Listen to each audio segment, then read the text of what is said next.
O último teorema de Fermat. Introdução. Finalmente me encontrei com Andrew Wiles do outro lado daquela sala. A sala não estava cheia, mas era suficientemente ampla para conter todo o pessoal do departamento de matemática de Princeton. Mas naquela tarde não havia tanta gente por lá, só o suficientemente para me deixar em dúvida quanto a quem seria Wiles. Depois de alguns momentos, eu me apresentei para aquele homem de aparência tímida que ouvia as conversas enquanto tomava chá. Era o final de uma semana extraordinária, em que eu conhecera os melhores matemáticos de nossa época e começara a vislumbrar seu mundo. Mas apesar de todos os meus esforços para encontrar Andrew Wiles, falar com ele e convencê-lo a participar do documentário para o programa Horizonte da BBC, narrando suas realizações, aquele era o nosso primeiro encontro. Ali estava o homem que recentemente anunciara ter encontrado o santo grau da matemática. O homem que anunciara ter achado a prova para o último teorema de Fermat. Enquanto conversávamos, Wiles mantinha uma aparência ausente e retraída. Embora fosse amável e educado, parecia claro que gostaria de estar tão longe de mim quanto possível. Ele explicou, de modo muito simples, que não poderia se concentrar em outra coisa além do seu trabalho, o qual se encontrava no estágio crítico. Talvez mais tarde, quando as pressões estivessem aliviadas, ele ficaria feliz em participar do programa. E eu sabia, ele tinha conhecimento disso, que Wiles estava enfrentando o colapso da grande ambição de sua vida. O santo grau que ele encontrara estava se revelando não mais do que um belo corpo. Wiles descobrira uma falha em sua enunciada demonstração. A história do último teorema de Fermat é única. Na ocasião em que me encontrei com Andrew Wiles, eu já percebera se tratar de uma das maiores histórias no campo da pesquisa científica e acadêmica. Tinha visto as manchetes no verão de 1993, quando sua demonstração colocara a matemática nas primeiras páginas dos jornais do mundo inteiro. Na ocasião eu tinha apenas uma vaga lembrança do que era o último teorema, mas percebi que se tratava de algo muito especial, algo que cheirava a tema para um filme da série Horizonte.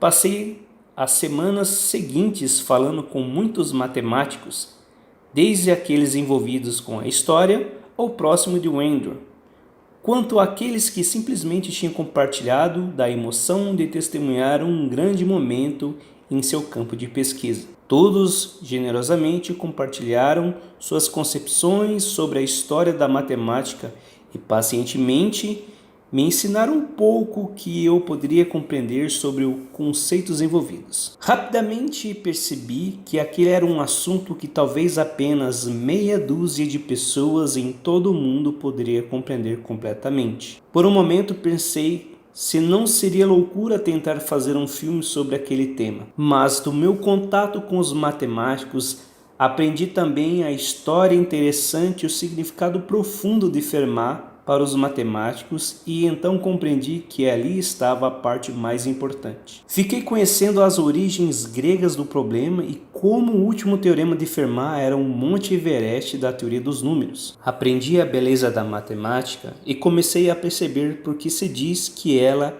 é a linguagem da natureza. Através dos colegas de Wiles, eu percebi o trabalho de Hércules que ele realizara apelando para todas as técnicas recentes da teoria dos números para usá-la em sua demonstração. Seus colegas em Princeton me contaram a história dos intrincados avanços de Andrews durante anos de estudo solitário. Acabei montando uma imagem extraordinária de Andrew Wiles e do enigma que dominara sua vida. Embora a matemática envolvida na demonstração de Wiles seja uma das mais difíceis do mundo, eu percebi que a beleza do último teorema de Fermat está no fato de que o problema em si é bem simples de entender. Trata-se de um problema que pode ser enunciado em termos familiares a qualquer estudante do primeiro grau. Pierre de Fermat foi um homem de tradição renascentista, colocando no centro da redescoberta do antigo conhecimento dos gregos. Todavia, ele fez uma pergunta que os gregos não poderiam ter imaginado, e ao fazê-la, produziu aquele que se tornou o problema mais difícil da Terra. Como se não bastasse, ele deixou uma nota dizendo que encontrara a resposta, mas sem revelar qual era. Era o começo de uma busca que levou 3 séculos. Este período mostra muito bem a importância do enigma. É difícil de imaginar um problema em qualquer ramo da ciência enunciando de forma tão simples e clara que pudesse ter resistido tanto tempo aos avanços do conhecimento. Considere os saltos na compreensão da física, da química, da biologia, medicina e engenharia que ocorreram desde o século XVII. Avançamos dos humores da medicina para a divisão dos genes, identificamos as partículas atômicas fundamentais e colocamos homens na Lua. Mas, na teoria dos números, o último teorema de Fermat permaneceu inviolado. Houve um momento em minha pesquisa em que busquei uma justificativa para que o último teorema interessasse a alguém que não fosse da matemática, e porque seria importante fazer um programa a seu respeito. A matemática tem uma infinidade de aplicações práticas, mas no caso da teoria dos números, as aplicações mais importantes que encontrei foram na criptografia, no projeto de revestimento acústico e nas comunicações com espaçonaves distantes. Não era provável que isso despertasse uma grande audiência, e o que era mais interessante eram os próprios matemáticos e a paixão que demonstravam quando falavam de Fermat. A matemática é uma das formas mais puras de pensamento e para os que estão de fora, os matemáticos parecem gentes de outro mundo. Em todas as minhas conversas, o que mais me impressionou foi o modo extraordinário, preciso de suas respostas. Eles raramente respondiam a uma pergunta de imediato. Eu tinha que esperar alguns momentos enquanto a natureza precisava da resposta. Era montada em suas mentes. Mas, quando falavam, eu obtinha uma declaração tão cuidadosa e articulada quanto poderia desejar. Quando mencionei isso a Peter, amigo de Wenders, ele me disse que os matemáticos odeiam fazer uma declaração falsa. É claro que eles empregam a intuição e a inspiração, mas declarações formais precisam ser absolutas. A demonstração está no coração da matemática, e isso é o que distingue das outras ciências. Outras ciências possuem hipóteses que permitem ser testadas diante da evidência experimental até falharem e serem substituídas por outras conjecturas. Na matemática, a meta é a prova absoluta, e uma vez que se tenha demonstrado alguma coisa, ela está aprovada para sempre, sem espaço para mudança. No último teorema, os matemáticos encontraram seu grande desafio para obter uma demonstração, e a pessoa que encontrasse a resposta receberia as homenagens de todos. Prêmios foram oferecidos e rivalidades despertadas.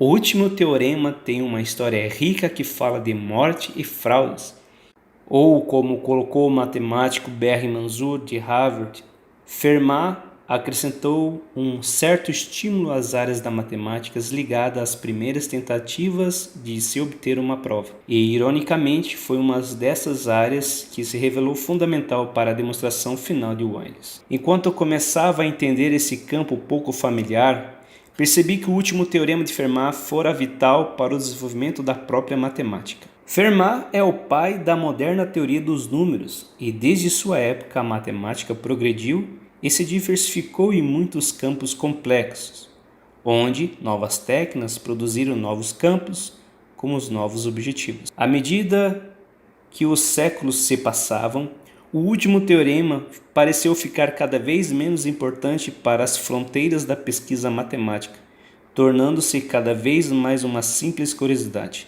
Mas agora está claro que sua importância nunca diminuiu. Problemas com números, como apresentado por Fermat, são como quebra-cabeças, e os matemáticos gostam de resolver quebra-cabeças. Para Wendell Wiles, aquela era um problema muito especial, e nada menos do que o objetivo de sua vida. Quando apresentou sua solução, naquele verão de 1993, Wiles tinha passado 7 anos trabalhando no problema com uma capacidade de atenção e determinação que é difícil de imaginar. Muitas das técnicas que usou não existiam quando ele começou, Ele também se beneficiou das ideias de muitos matemáticos excelentes, unindo seus conceitos, criando concepções que outros não tinham ousado tentar. De certo modo, concluiu Berry Manzour, parece que todos tinham estado trabalhando em Fermat, mas de modo separado e sem objetivo, já que a solução exigiu todo o poder da matemática moderna. O que André Alice fez foi unificar campos da matemática que pareciam separados. Seu trabalho, portanto, parecia uma justificativa para toda a diversificação que a matemática sofrera desde que o problema for apresentado. No coração da prova de Fermat, Andrew encontrou a demonstração para uma ideia conhecida como conjectura de Taniyuan-Shimura, criando uma ponte entre campos totalmente diferentes da matemática. Para muitos, esse objetivo de uma matemática unificada é supremo, e este foi um vislumbre de sonho. Assim, ao solucionar Fermat, Andrew Wiles estabeleceu a base sólida para alguns dos elementos mais importantes da teoria dos números do período pós-guerra, ancorando assim os alicerces de uma pirâmide de conjecturas erguidas sobre eles. Não se tratava apenas de resolver o problema mais difícil da matemática, mas sim de ampliar os horizontes da própria matemática. Era como se o problema de Fermat, criado numa época em que a matemática passava por sua infância, estivesse esperando por esse momento. Para os matemáticos, a emoção foi intensa. Tudo se revelava naquele momento glorioso. E com tudo isso em jogo, não é de admirar o peso da responsabilidade que o Alice sentiu quando uma falha em suas ideias foi detectada no outono de 1993. Com os olhos do mundo sobre ele e seus colegas exigindo que a solução fosse revelada publicamente, é de admirar que o Alice não tenha sofrido um colapso nervoso. Ele começara a trabalhar na privacidade de seu gabinete, seguindo no seu próprio ritmo, e subitamente tudo se tornara público. O Andrew era um homem tão reservado que lutou durantemente para proteger sua família da tempestade que abatia sobre ele. Durante toda a semana que passei em Princeton, eu telefonei para ele. Deixei recados em seu escritório, na porta de sua casa e com seus amigos.